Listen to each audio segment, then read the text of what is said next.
So like William Styron who canceled out Day of Show.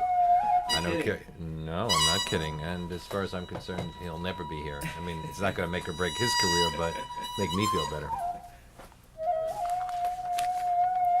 When Chang-Rae Lee was 5 years old, his mother asked him to choose an American name, worried he might not fit in. But nothing seemed to suit him, and after trying out names like Ray and Chuck, he went back to his Korean name, the one he truly identified with. 24 years later, he became the first Korean-American author to be published by a major U.S. company, and his book, Native Speaker, deals precisely with the experience of Korean immigrants in America. It's a story of Henry Park, a professional mole who has been assigned to spy on a rising Korean-American councilman and finds himself becoming more involved than he should be, even as he must also confront the estrangement of his wife and the recent death of his young son. It's published by Riverhead Books, which is an imprint at Putnam's, and I'm very pleased to welcome Chang-Rae Lee to New York and Company. Hi. Did you find not changing your name to something less exotic made things more difficult for you at school? And it certainly did in those first years in elementary and middle school. You know how kids are; they latch onto anything to make fun of you, and of course minorities tend to be made fun of because of their face and the color of their skin. So it was something that I desperately wanted to change my name. I desperately wanted to fit in that way, at least nominally. But it didn't quite work out. Something didn't quite click, and I couldn't quite make the jump.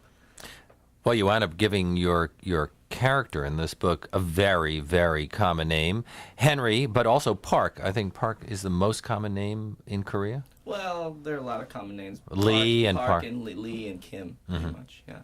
And you did that for a reason, as somebody who represents another type of person than yourself? Well, he's clearly a mixed-up person. He's troubled by who he is, how he fits into this culture, how a self develops, how he has developed and grown up and was raised in this culture. And who's determining that self? Is it Henry? Is it his parents, his Korean parents? Is it this mass society that seems to dominate and try to determine self? And yet this book has more affinities, I would think, to African American novels than to most Asian American novels. It's nothing like the Joy Luck Club. In fact, the novel it's most compared with is Ralph Ellison's Invisible Man. Mm-hmm. Well, I think it's because Henry is it's just a long journey and investigation into self, who that particular self is, and of course family has to do with it. I think with Asian American literature, the public seems to think that it's a family story, a small sort of private story. This is a man, and I wanted to do this with the book, put a Korean American or put an immigrant figure into a book that had to deal in a larger sphere, on a larger stage of politics and culture, and to feel at the cusp of those forces, that he had to make decisions because of what was going on around him, not only because of how he was raised or the sort of ethics that his family had given him.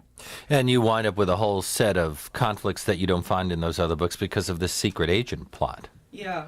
But it's not a typical secret agent. We're not talking about the CIA here. No, not at all. He's basically just a private mole, someone who's just there in a position to observe. And of course he observes immigrants, other foreign nationals, the other. People that aren't covered by other sort of investigative agencies. Of course, for me, it's an opportunity to do something, and I was inspired by Whitman, Leaves of Grass, this kind of identification with all this other, with the multiform masses. And for me, that's what Henry's trying to do, is in trying to find who he is, so this cantatory identification with the other. Except that Whitman is the quintessential American, and Henry is an outsider who is even becoming more anonymous because of his job. Yeah. Who's fighting off that sense of anonymity? Yeah, he's trying to, and he's. I think what he's realizing through the course of the book is how much of an assimilationist he's been, how invisible he's made himself, and it doesn't quite sit with him. He's doing everything that he can And one way, of course, is through language, and he listens to the languages of those other peoples. He seems to be trying to come into his own. You've told other interviewers that Richard Wright, James Baldwin, and Ralph Ellison have been major inspirations.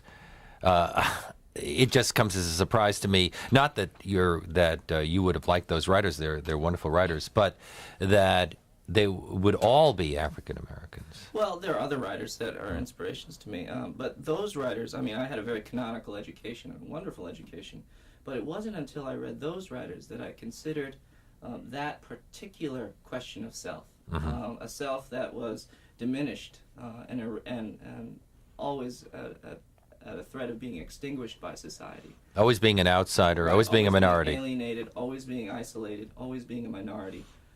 And that's when I made a jump in terms of not as a reader, but as maybe possibly a creator, someone who could write a story. And it wasn't until I read those writers that I thought, hey, I might be able to do this. I might be able to inhabit a literary story with a figure from my experience.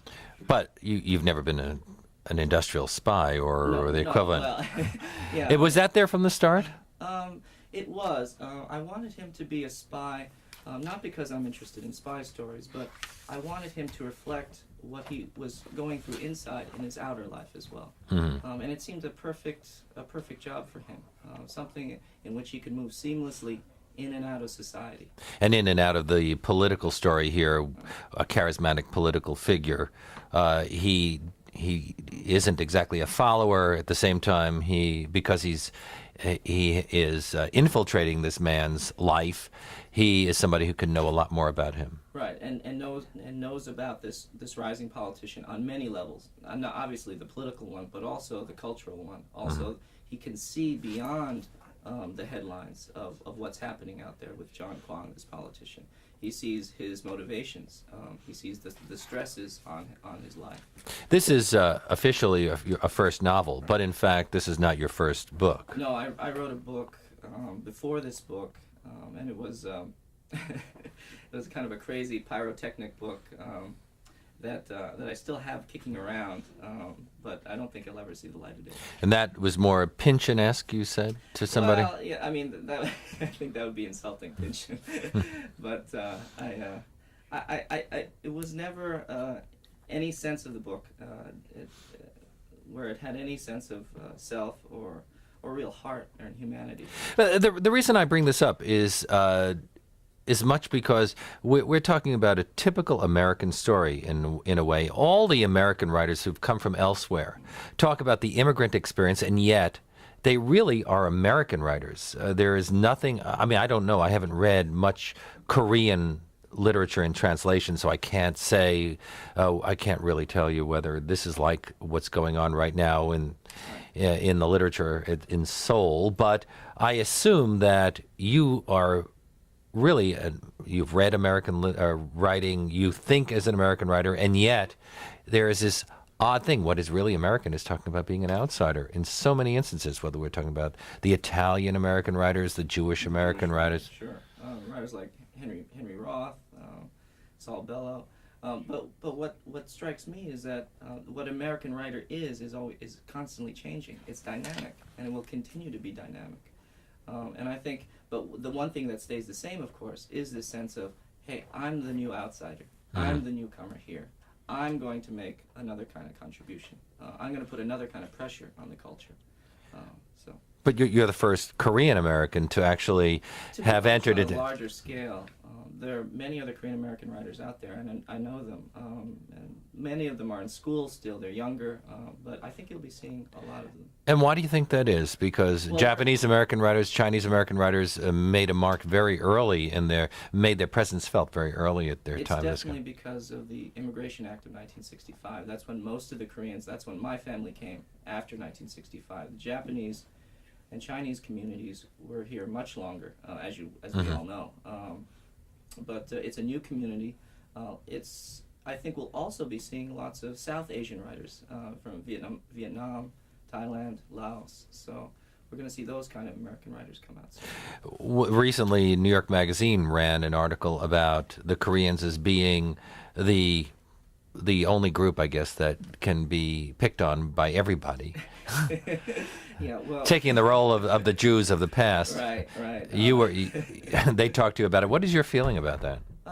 I think it's partly true. I think it's easy to pick on us and to ignore the much larger and much more profound problems that still exist. For example, in Los Angeles in the 1960s during the Watts riots, they were picking on the Jews, and that the Jews were part of the problem, and that the black neighborhoods there were being taken advantage by the Jewish merchants. Now, of course, it's the Koreans. The Jewish merchants moved out. And the Koreans have moved in. In 20 years, if things don't change on a much larger political scale, it'll be another group. And so it seems like we're in this awful cycle, which Koreans are a part, and partly to blame, of course. We have responsibilities. Anyone who opens up a store in any neighborhood has responsibilities. But those responsibilities can only do so much. There has to be a much larger political decisions made about what's going on in those communities. And your politician here? He's trying to. He has his own sort of rainbow coalition. His is the party of nannies and walk cooks and livery drivers, and he's trying to bring together these new Americans into some kind of political force. Mm-hmm. Koreans can't enter into alliance with the other Asian Americans all that easily because of the history of Korea, which has always been colonized by the Chinese mostly, the Japanese at least before World War II, with other attempts in the past. Yeah, definitely. I mean, there might be some enmity, but clearly it seems when we're here, I think we should act as Americans, and that may perhaps an Asian American community does have an agenda and interests that are particular to it. Of course, it's hard to say, I'm always a little worried when people just say Asian American. The cultures are so different, their legacies are so different, the histories are different. Consider the Vietnamese. Your guest right before me was talking about the Vietnamese. Consider their experience as Americans coming here, refugees of an American war, and compare that to the Korean immigrant who comes here by his own choosing, and the experiences are completely different. But interestingly, the Vietnamese story has been told best so far by an American, Robert Olen Butler.